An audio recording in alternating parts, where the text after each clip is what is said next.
kò tiẹ̀ lè ṣeé ṣe káyé máa pẹ̀gàn àwọn tó ga.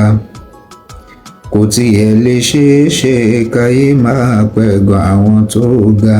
Èso tó ti pọ́n láráyé jù kó má lókè bẹ̀bẹ̀ sí tún lọ. Kò tiẹ̀ lè ṣeé ṣe káyé máa pẹ̀gàn àwọn tó ga. Kò lè ṣeé ṣe káyé máa pẹ̀gàn àwọn tó ga. Èso tó ti pọ́n láráyé jù kó má lókè bẹ̀bẹ̀ sí tún lọ. Orin tí mo fẹ́ kọ yìí, orin tí mo fẹ́ kọ sínsìn, ẹ bá ń gbìyànjú ẹ share, ẹ jẹ́ kó dọ́dọ̀ jà kí ọba orin Akóredé Mandator Àyìnlá #1. Èèyàn ní Akóredé máa wo ohun tí ẹ o, nítorí gbàǹgbà ni Ọlọ́run kú ti dá ẹ láre Àyìnlá o. Akóredé máa wo ohun tí ẹ o, Osupa máa wo ohun tí ẹ o, torí gbàǹgbà ni Ọlọ́run kú ti dá ẹ láre Àyìnlá o. Ìmọ̀ wáì tí wèrè olórin fi wò pé ó yẹ kóun gbé wèrè òun lọ sí ọ̀dọ̀ ọba orin. Ó wá consult àbó kọ́ńtáàtì dẹ̀ndẹ̀rìn tó ń fi lọ́kàn balẹ̀ tó dẹ̀ fi rinlẹ̀ sínú ọkàn ẹ̀ wípé irin ò wúwo ju irin lọ, tó fi wò pé ó yẹ kóun lè forí gbárí pẹ̀lú ọba orin. Ó ṣe rí ẹ̀kọ́ náà lélẹ̀ máa jẹ́ fún gbogbo wa, àtọmọdé àtàgbà àtọkùnrin àtobìnrin. Kọ́kọ́ check ara ẹ̀ dáadáa, wòra ẹ̀ wò, quality tó believe pé o ní tó fẹ́ káyé rí yẹn, do you really have it for sure? Àbọ́lọ́hun kan wò pé ebi ń pa àwọn ẹbí ẹ̀, òun dẹ̀ fẹ́ rán ẹ sí wọn kó kàn liberate wọn, wọ́n fẹ́ fún ẹ chance bóyá kó kàn ṣe track kan kò make owó millions kò dẹ̀ lọ establish kó owó náà míì tí wàá máa fi gbà jẹun. Also kan jí láàárọ̀ ọjọ́ kan ò believe pé o ní quality, you think you have what people will ask you, what you can deliver, what you can give to people. Wá lọ rìnrìn kúrìn, ó lọ já gbogbo ẹ̀ mọ́ra wọn, ó lọ kó ilé kó ti gbé kó tọ̀ ọ̀hún kan ṣáà lè rí ẹ kó lè hàn. Ó wá hàn tó kókó continue sìn báyìí. Ó wá ní tí Portable bá ní chance àti drag Tinubu, ẹ má yẹ kó jọ yín lójú, I swear to Almighty God ó máa ṣe. Má ní kò lè nà ẹ̀dà wá mọ́mọ́ tọ́ bí kẹ̀sẹ̀ tì ní rọ́tọ̀, a máa lọ sásùrọ̀ ká máa lọ dọ̀bálẹ̀, nǹkan tó máa padà sọ nìyẹn. So kò sí much, mo ti ṣe program lórí ọ̀rọ̀ tó wà nílẹ̀ yìí ní YouTube channel mi, ìyẹn Akok TV. So there many people ti comment, view ẹ ti pọ̀ gan, share ẹ ti yapa. So mo ń reply àwọn comment, you know I have to keep my community.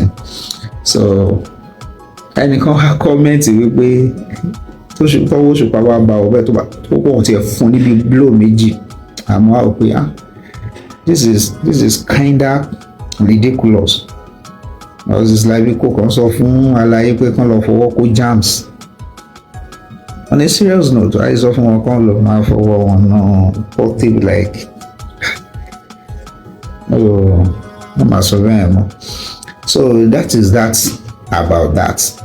Ìdá rántí pé kọ́lọ́mbà àfọ̀rún kẹ́ bàbá wa Dr. Sikiru Ayinde Barrister nínú orin wọn kan gbà yẹn kọ pé ṣé nítorí mo ń pè ẹ́ lọ́rẹ̀ẹ́ ló ṣe wá ń rí mi fín, jà lára ó tán bọ̀rọ̀, àǹjú ò ṣe wí lẹ́jọ́, kúrò gbá lẹ́nu ẹ ọ̀rẹ́, ló sọjọ́ kan méjì ẹ̀, àbúrò má fi mi tajà máyé ti gbọ́n, àbúrò má fi mi tajà máyé ti gbọ́n.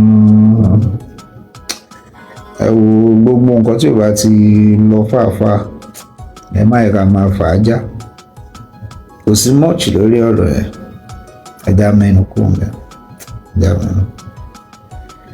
já mẹ́nu kún bẹ́ẹ̀. Ọlọ́run á gbà fún wa. Ẹ bá mi lọ YouTube channel mi o, Accord TV, kẹ́ subscribe. Ṣé nítorí mo pé ẹ lọ́rẹ̀ ló ṣe wá ń rí mi fín? Jà lára ó tán bọ̀rọ̀, àǹjú wọn ò ṣe wí lẹ́jọ́, kúrò gbá lẹ́nu ẹ ọ̀rẹ́, bó sọjọ́ kan méjì ẹ̀. Àbúrò má fi mí tajà máa yé ti gbọ́n, àbúrò má fi mí tajà máa yé ti gbọ́n. Ẹ wo gbogbo nǹkan tí ò bá ti lọ fàáfàá, ẹ má yẹ ká máa fà á já. Kò sí much lórí ọ̀rọ̀ ẹ̀, ẹ já mẹ́nu kún bẹ́ẹ̀, já mẹ́nu kún bẹ́ẹ̀. Ọlọ́run á gbà fún wa. Ẹ bá mi lọ YouTube channel mi o, Accord TV, kẹ́ subscribe. Ṣé nítorí mo pé ẹ lọ́rẹ̀ ló ṣe wá ń rí mi fín? Jà lára ó tán bọ̀rọ̀, àǹjú wọn ò ṣe wí lẹ́jọ́, kúrò gbá lẹ́nu ẹ ọ̀rẹ́, bó sọjọ́ kan méjì ẹ̀. Àbúrò má fi mí tajà máa yé ti gbọ́n, àbúrò má fi mí tajà máa yé ti gbọ́n. Ẹ wo gbogbo nǹkan tí ò bá ti lọ fàáfàá, ẹ má yẹ ká máa fà á já. Kò sí much lórí ọ̀rọ̀ ẹ̀, ẹ já mẹ́nu kún bẹ́ẹ̀, já mẹ́nu kún bẹ́ẹ̀. Ọlọ́run á gbà fún wa. Ẹ bá mi lọ YouTube channel mi o, Accord TV, kẹ́ subscribe.